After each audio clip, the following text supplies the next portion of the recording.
takes me in his arms. Nowhere is right.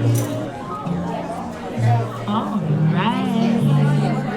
Billie Holiday at Sugar Hill, photographs by Jerry Dantzic, debuted at the Irving Arts Center in September of 2019. It was the first stop on a 4-year national tour. It is a wonderful opportunity for Irving to be the starting point for this great show. The result is a celebration of his masterful and respectful collaboration of photographer and subject, and a deeply human and poignant portrait of one of 20th century music's most iconic figures. Ladies and gentlemen, please join me in welcoming Grayson Danzig.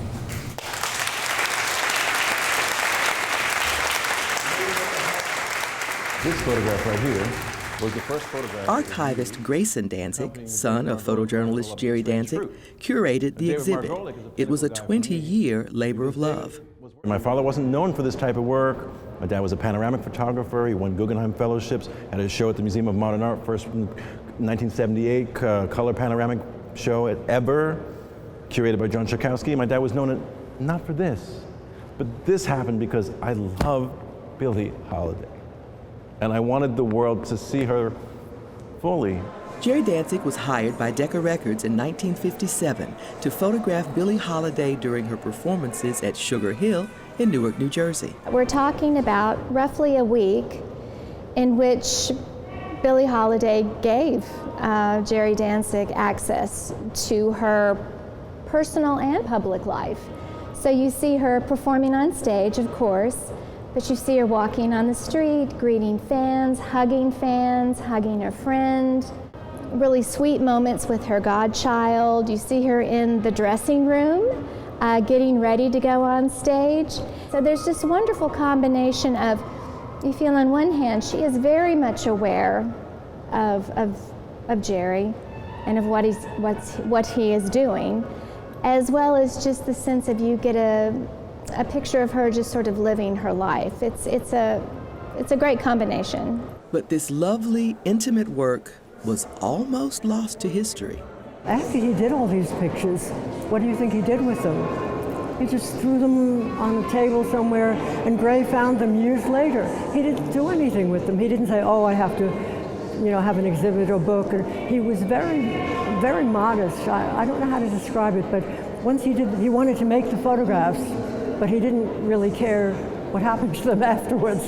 Fortunately, Grayson discovered the photographs in Jerry's studio. This project I found because I went after my father. My father had a very big illness, and we thought he might die. We had a brownstone. We still have, I have the brownstone in Brooklyn, and one floor is his studio and darkroom. And I said, Dad, I don't know who you are, but who are you? Go up to my photo studio. That's who I am. And he said, go upstairs and look. And Gray went up, and pictures of everything all over the place. But Gray was very fond of Billie Holiday. I mean, he's a musician anyway. I walk upstairs, and on the floor, scattered, Ingrid Bergman, Billie Holiday, Louis Armstrong, Miles Davis. I go downstairs, I go, Dad, I'm quitting my job tomorrow. I'm working for you. And so when he saw all these pictures of Billie, he had got to do something with them. And it kind of took him years and years and years, but he finally got Thames and Hudson, the publisher. Projects, the epiphany, the lightning bolt. The project found me, I was like, this is a book, this is a show. And they published a book after a long, many, many years of backing and forthing, and the book is Billie Holiday at Sugar Hill. Grayson took the idea of the exhibit to the Smithsonian Institution, and they got on board. We thought this was a wonderful opportunity to tell a different story, a new story, and to be able to showcase someone who's such an icon. This project is seminal to me because Billie's voice, even before the pictures came into my life, discovered in my father's studio, Billie was the voice of love and experience and confidence and vulnerability and laughter and so many colors in the palette that as a child that I heard, I was entranced by who is this? Such a prolific person within the American story that, but who also is told, like her story is told in the not so wonderful light. The images that I was seeing of her were anguish, painful. The disconnect. There must be more. The more was right upstairs in his father's studio. One of Grayson's goals for the exhibit was to show the other side. The story of Billie's pain is well known. This exhibit reveals Billie's joy. 20 years of research and work has yielded something very special.